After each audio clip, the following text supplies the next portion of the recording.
Hey, welcome back. I'm Josh Reef, and today I want to talk about something that sounds simple, but it is not so small after all. Are you ready? Your words. The words you say out loud, the words you say in your head, the words you keep repeating when nobody else is around. Because your words are either building you or they are blocking you. And I want you to really think about that. Because sometimes the thing holding an agent back is not the market. It's not the leads, it's not the brokerage, and it's certainly not the inventory, and it is definitely not even the client. Sometimes the thing holding an agent back is the sentence they keep repeating. I am not good at follow-up. I am not ready. I do not know enough. I'm not a listing agent. The market is impossible. Nobody wants to buy right now. I'm just not that kind of person. Have you ever said something like that? Maybe not out loud, but in your head? You get what I mean. And here's the problem. The more you say something, the more normal it sounds. The more normal it sounds, the more you believe it. And once you believe it, you start acting like it's true. That is where it gets dangerous, because now your words are not just describing your life, they are directing it. So today, I want to have a real conversation about the language that we use, because the words you use becomes the blueprint for the life and business you are building. And if the blueprint is wrong, the structure is going to be weak. So let's talk about it. Before we talk about changing your words, we have to notice the story you keep repeating, because most of us have one. We have a story about money, a story about confidence, a story about success, a story about why other people are ahead, a story about why we are stuck, a story about why something is harder for us. And sometimes we repeat that story so many times that we stop questioning it. Yes, we just accept it, like it's a fact. But is it? Is it actually true? Or is it just familiar? That is a real question, because familiar does not always mean true. Familiar just means you have lived with it long enough that it feels normal. An agent says, I am not good at follow-up, but is that really true? Or have they just not built a follow-up system yet? An agent says, I am not good on video, but is that true? Or have they only done it 5 times and judged themselves too early? An agent says, my sphere does not send me business. Is that even true? Or have they not stayed in touch in a thoughtful and consistent way? Do you see the difference? One version shuts the door, and the other version gives you something to work on. And that is where the power is. Your words should not trap you. They should point you toward the next right action. Now that we have talked about the story, let's go one level deeper. Your words are not just words, they are instructions. They tell your mind what to look for. They tell your body how to respond. They tell your nervous system whether you are safe or under attack. Think about golf for a second. If you stand over the ball and say, do not hit it in the water, what do you picture? The water! You do not even picture the fairway. You do not picture the target. You picture the exact thing you were trying to avoid. And what happens? You tighten up. You swing scared.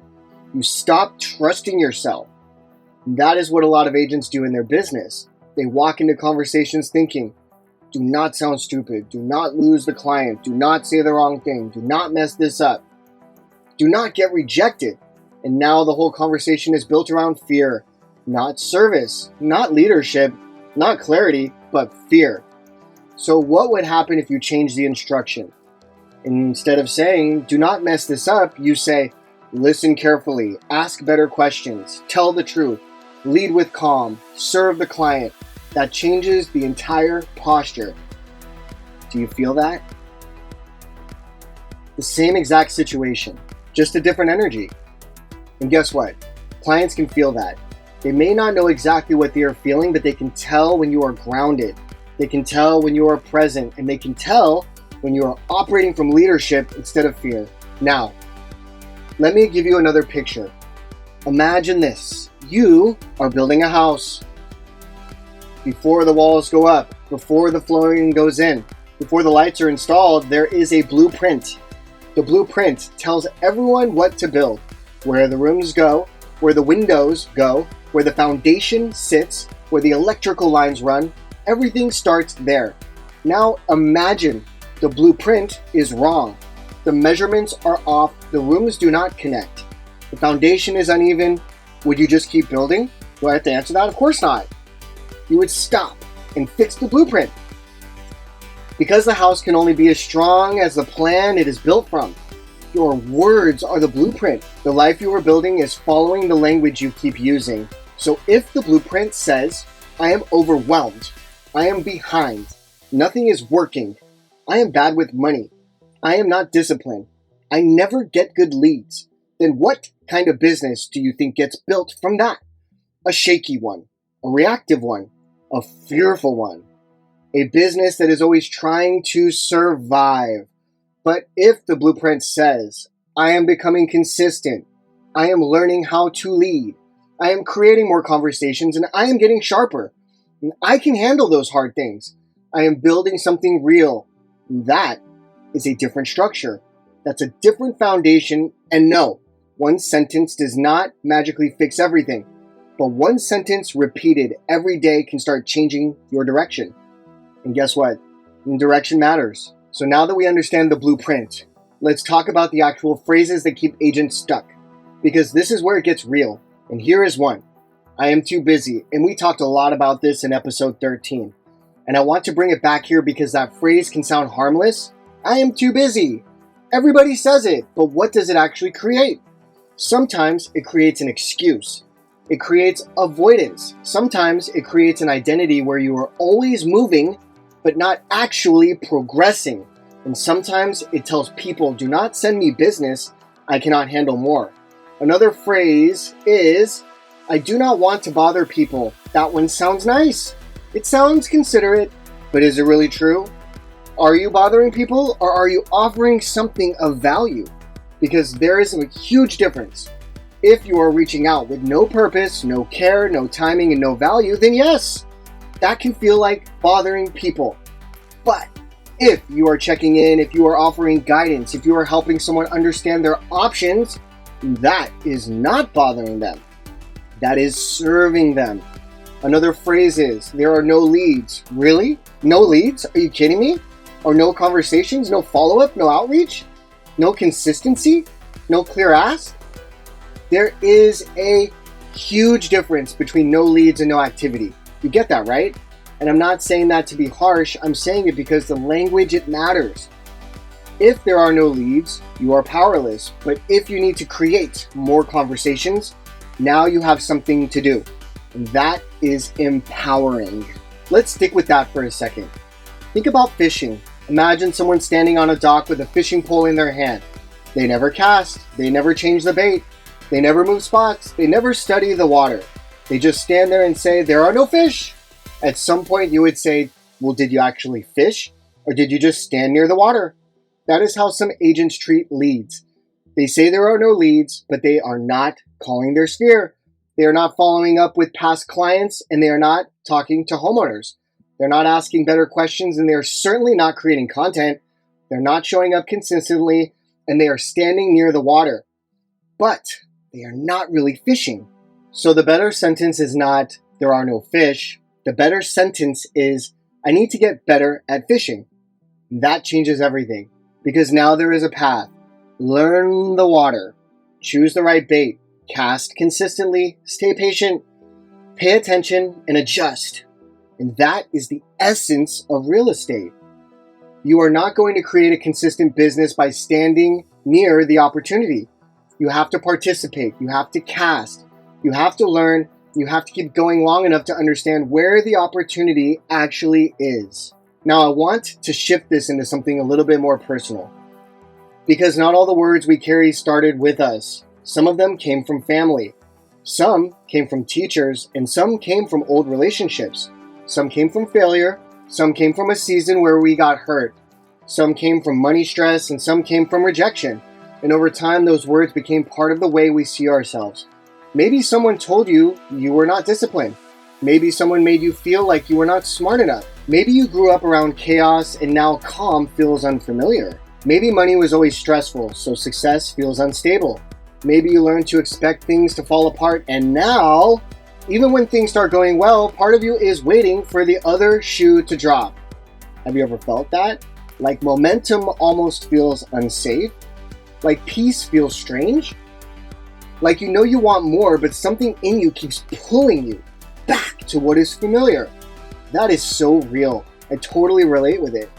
And I think a lot of people live inside words they never chose. So the question then becomes, whose words am I still carrying? And are those words helping me build the life I'm asking for? And if not, it may be time to put them down.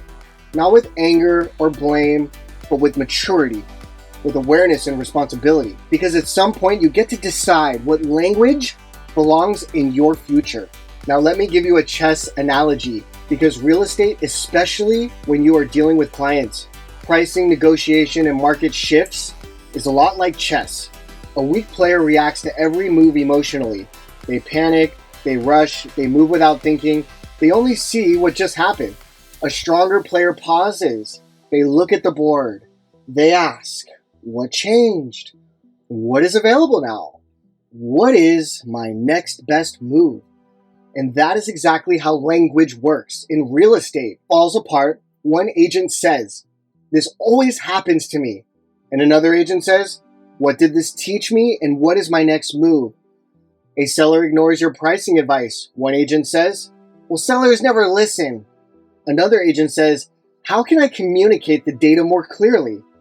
A buyer disappears, and one agent says, buyers are just a waste of time. Another agent says, how can I improve my consultation and commitment process? Same board, different language, different move. That's the whole point. Your words either make you reactive or they make you strategic. And the best agents I know, well, they're strategic. They still feel things, of course they do. They get frustrated and disappointed, and yes, they get tired. But they do not let one emotional moment write the next move. They pause. They think. They choose better words. And then they make a better move.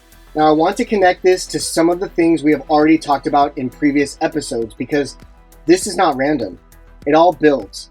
In episode 10, we talked about negative thinking, the patterns that quietly kill your business. Well, negative thinking often becomes negative language, and negative language becomes negative action. In episode 11, we talked about taking your business back, your mind, your habits, your environment, your future. But how do you take your business back if you are still using the same language that helped you lose control of it? The answer is you can't. In episode 12, we talked about the season nobody applauds and that quiet season where you're doing the work, but nothing obvious is happening yet. That season requires strong language because if you keep saying nothing is happening, you may quit too early. But if you say, I am building roots right now, you stay in it. And in episode 13, we talked about being busy versus being productive. And again, language matters because sometimes I am too busy is not a scheduled issue. It is a sentence that protects you from making a hard decision. Do you see how all of this connects? Your words are the bridge between what you think and what you do. And that bridge matters. So now let's make this practical because I do not want this to just be an idea. I want it to be useful. Start replacing the language. Instead of saying, I am bad at follow-up, say, I am building a better follow-up habit. Instead of saying, I do not have leads, say, I am creating more conversations. Instead of saying, the market is impossible, say, this market requires more skill, and I am willing to build it. Instead of saying, I am not good on video, say, I am practicing how to communicate more clearly.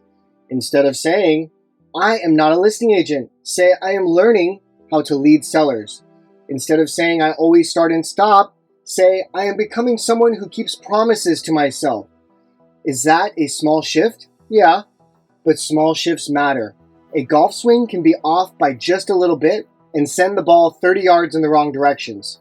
Trust me, I know all about that. A ship can be off by 1 degree and end up in a completely different place. Words are like that. They seem small, but repeated over time, they change your destination. Now here is the action step for this episode. For the next 24 hours, listen to yourself. That's it. Just listen. What do you say when something goes wrong? What do you say when someone asks about the market? What do you say when you look at another agent online? What do you say when you think about money? What do you say when you look at your calendar? What do you say when you avoid the thing you know you need to do? Do you say, I am overwhelmed? Do you say, I do not have time? Do you say, nothing is working? Do you say, I am not ready? Write those phrases down, not to shame yourself, to study yourself, because your words are giving you clues. They are showing you where your belief system is, and once you can see it, you can start changing it. And that's the assignment. A 24-hour word audit, and then ask yourself, is this phrase building me or blocking me? That question alone can change the way that you speak. Let's bring this into leadership, because before you lead clients, you have to lead yourself, and a leader has to be careful with words. Not fake, not perfect, not pretending everything is easy, but careful. A leader can say, this is hard, without saying this is impossible. A leader can say, this market is challenging, without saying there is no opportunity. A leader can say, I need to improve, without saying I am not good enough. That is the standard. Tell the truth without destroying your belief.